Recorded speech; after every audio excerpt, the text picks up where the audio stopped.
دەربارەی وەرگێڕانی قورئان بەشی دووەم. تێگەیشتوەکان تەنها لەودا تێدەگەن لە مانای بوون، دیوی پشتەوەی گەردوون، مرۆڤ و فراوانی دڵ و ڕۆحی لە دنیای ڕۆشنی ئەودا کەشفی دەکەن بیرکردنەوەی ڕاست و سەرچاوە ڕاستیەکانی تێڕامان و ڕزگاریان دەبێت لە بازنەی داخراوی خەڵەتانەکان و بڕیاردان لەسەر بنەمای گریمانەکان. جگە لەم گوفتارە معجیزەیەی کە لە لای حەزرەتی عەلام الغیوبەوە هاتووە، سەرچاوەیەکی دیکەی زانیاری نییە کە خوێنەرەکەی فری و نەدات و دەرگا بەڕووی گریمانەکاندا نەکاتەوە. ئەوە قورئانە کە هەموو شتێک لە جێگای ڕوون و ڕاستی خۆی دادادەنێت. لەم ڕوانگەیەوە تێگەیشتنی ڕاست و ڕاوەکردنی دروستی ئەو هەم وەزیفە و هەم داخوازی وەفاداریمانە بەرامبەر بە ئەو. ئەم قەرز و وەزیفەیەش وابەستەی خەرمانی کۆبوونەوە و ژیانێکی کراوەیە بەڕووی خوای گەورەدا لە هەموو تاکێکی لەبار و خاوەن توانە و بەهرەدا. هەموو دەروونێکی لێهات و ڕازگۆیانە ڕوو لە خوا دەکات و لە پێناو ڕەزامەندی خوا و ڕوونبوونەوەی حەقیقەتدا بەرەو قوڵاییەکانی ئەو دەریا بێپایانە دەڕوات.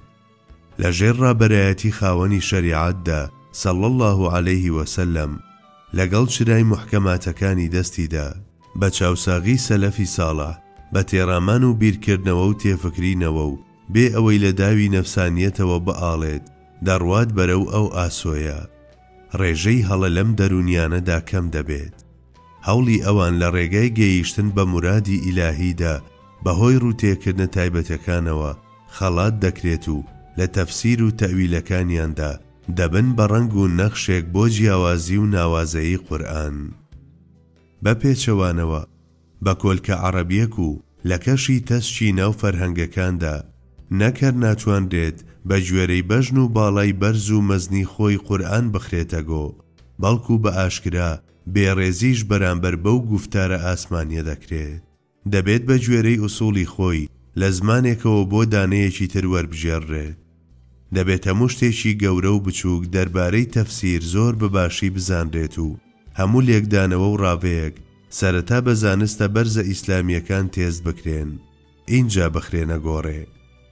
ئەرچی سەرشانی ئێمە ئەوەیە کە بە ناوی بە وەرگێڕانی وا دەکەم هەموو کەس سوودی لێوەربگرێت، فراوانیە بێسنوورەکەی گوفتاری خوا بە ئاسۆی تێگەیشتن و دەربڕینی تەنجی خۆمان تەسک نەکەینەوە.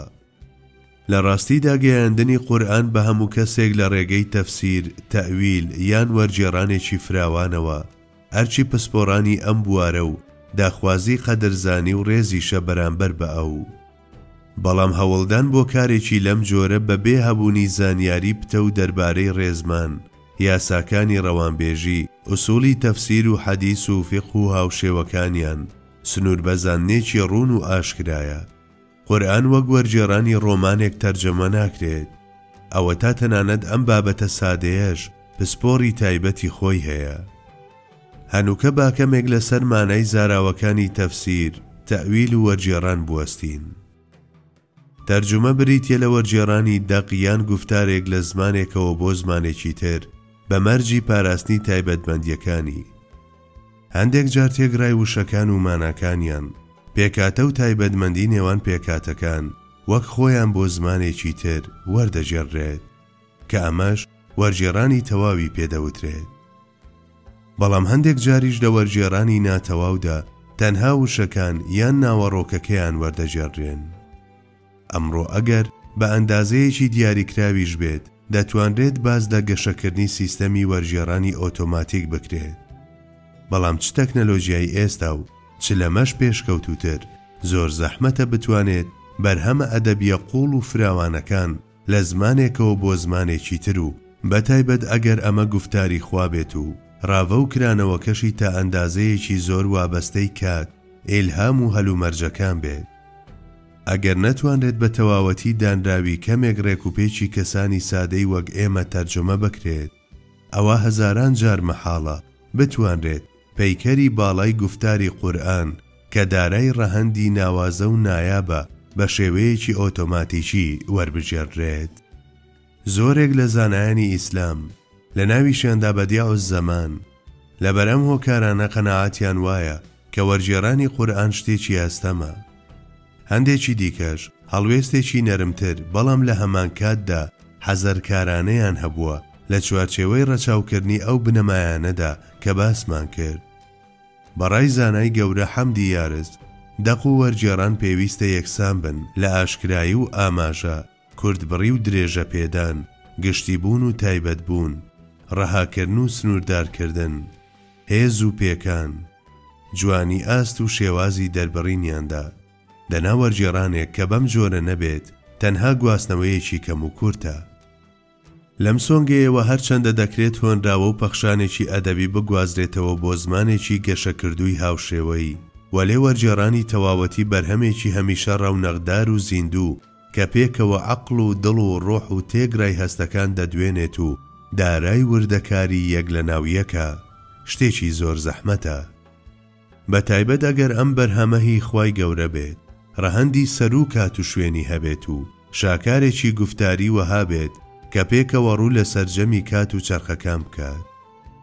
بەڵێ، قورئان بەدیع الزەمان گوتەنی تەرجمەی ئیلاهی کتێبی بوونە، دەنگ و نەفەسی فەرمانە تەکوینیەکانە، تەرجمانی حەقبێژی زمانی جۆراوجۆری شتان و ڕووداوەکانە، ڕاوەکاری ڕەوانبێژی دنیا و عوقبایە، دۆزەرەوە و لە خۆگری ناوە ئیلاهیە پەنهانەکانی ناو ئاسمانەکان و زەویە، کلیلی ڕاز ئامێزی نهێنیەکانی ئەودی و پەردەیە، زمانی گۆیای جیهانەکانی غەیبە لە جیهانی بینراودا، خۆر، بناغە و ئەندازەی جیهانی معنەوی ئیسلامە، نەخشەی پیرۆزی تێگرای جیهانەکانی ئاخیرەتە بەگشت خەت و هێڵەکانیانەوە، باشترین ڕوونکەرەوەی زات، سیفەت، ناو و شەعنە پیرۆزە خواییەکانە، تاکە پەروەردەکاری فری و نەدەری هەموو دنیای مرۆڤایەتیە، هەوا، ئاو و ڕووناچی دنیای ئیسلامە و گفتار و فەرمانی پەروەردەکاری جیهانیان و زاتی بەرزی پیرۆزی خوایە.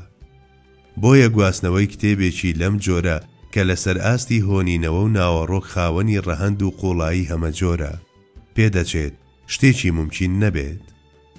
بۆچوونێکی لەم جۆرە هەرگیز نابێت والێک بدرێتەوە کە دەمانەوێت بڵێین تێگەیشتن لە قورئان مەحاڵە، چونکە پێش لە هەر شت ئەو کتێبێکە کە بۆ تێگەیشتن و جێبەجێکران بۆ مرۆڤایەتی نێردراوە.